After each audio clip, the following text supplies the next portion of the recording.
Bonjour à tous, on se retrouve pour une nouvelle vidéo où aujourd'hui je vais vous présenter le bilan de mon mois de janvier 2025. J'avais fait cette même vidéo le mois dernier en fait pour résumer et faire un petit bilan de toute mon année 2024. Aujourd'hui ça sera uniquement spécifique au mois de janvier 2025. Donc dans cette vidéo je vais vous présenter les chiffres que j'ai fait pour janvier 2025, un comparatif par rapport au mois de janvier 2024 pour voir qu'est-ce qui a progressé, qu'est-ce qui a baissé, qu'est-ce qui est mieux fait, qu'est-ce qui est moins bien fait.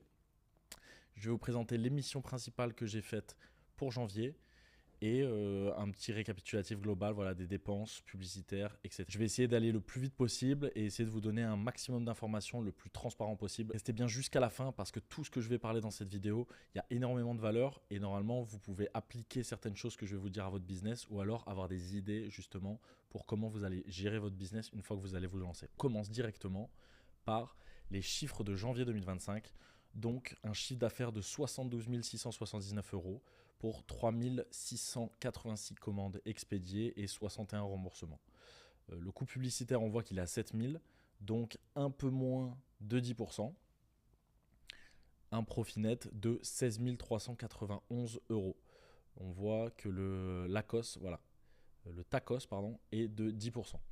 Donc TACOS, je répète, TACOS, c'est la part de vos dépenses publicitaires sur votre revenu généré au total. Donc là, j'ai dépensé 7 000 en publicité.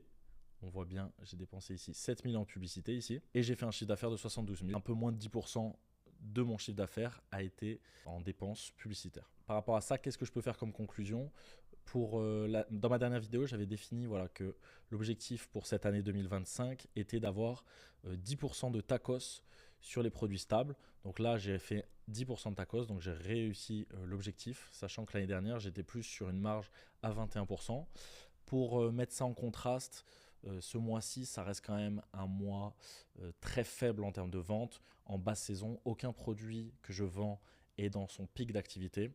Donc c'est quelque chose de normal, on va dire, que j'arrive à atteindre 10% de tacos. C'est bien parce que j'ai respecté l'engagement, mais c'est quelque chose qu'on verra surtout en haute saison si j'arrive à tenir justement ce 10% de tacos sur les produits stables. Le taux de remboursement, pareil, il est inférieur à 2%, donc on respecte l'engagement que je m'étais fixé pour 2024. Et si on compare du coup par rapport à l'année 2024, donc là, mon mois de janvier 2025, moins 10% en vente.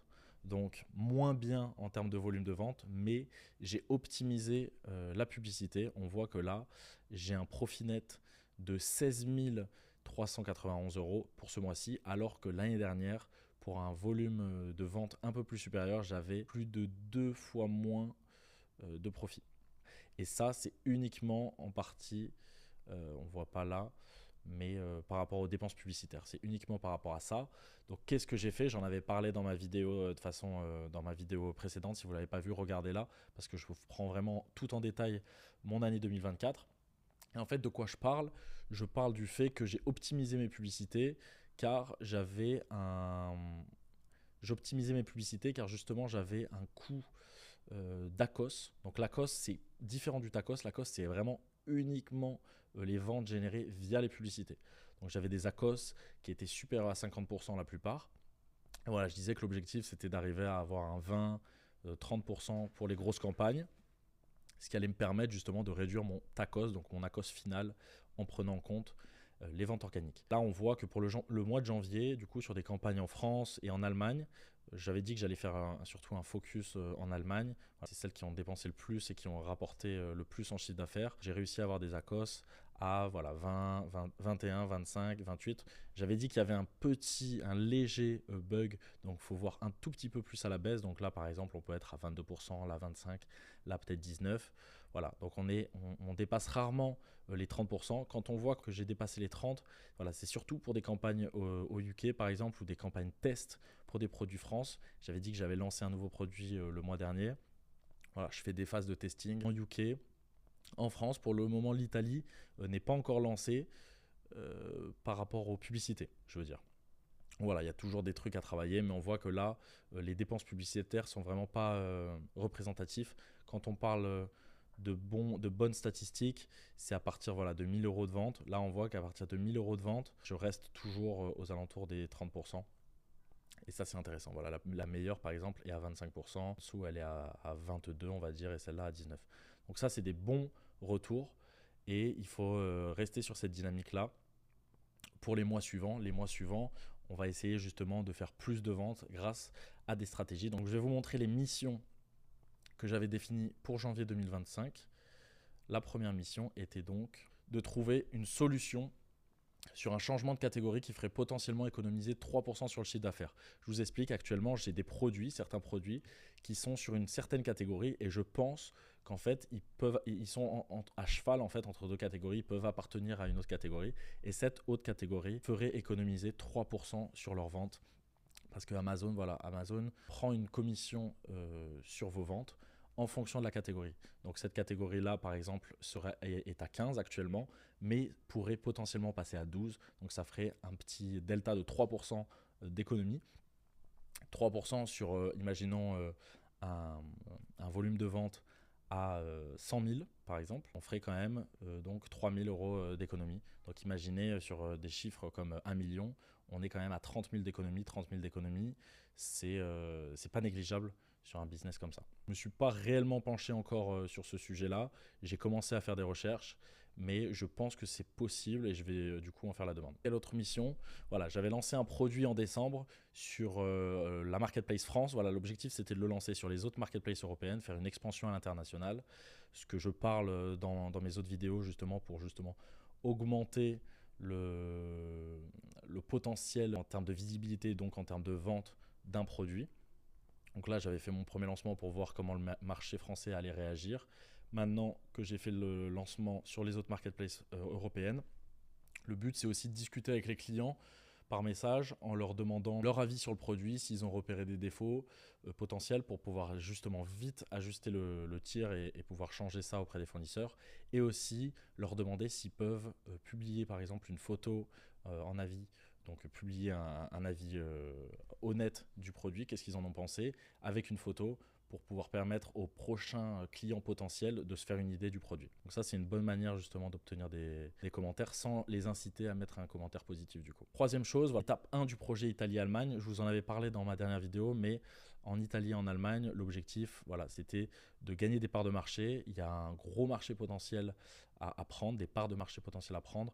Il faut passer par justement des stratégies de PPC agressifs, mieux connaître le marché, faire une production locale et des prix plus attractifs. Donc là, je suis à l'étape 1 de tout ça.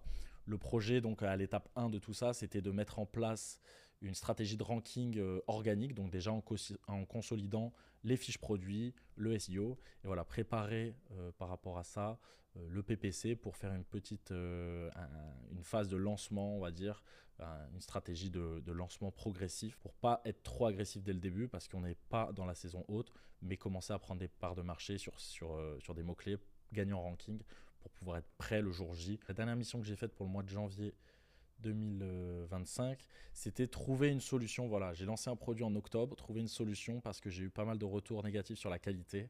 Donc l'objectif, c'est de trouver d'autres fournisseurs, faire des tests avec des samples. Samples, c'est des échantillons. Voilà, essayer de tester un maximum d'échantillons pour pouvoir vite changer la donne et régler ces problèmes le plus vite possible, sachant que ce produit a 4.1 en notation, ce qui est mauvais pour moi. Moi, mon objectif, c'est d'avoir toujours plus de 4,5.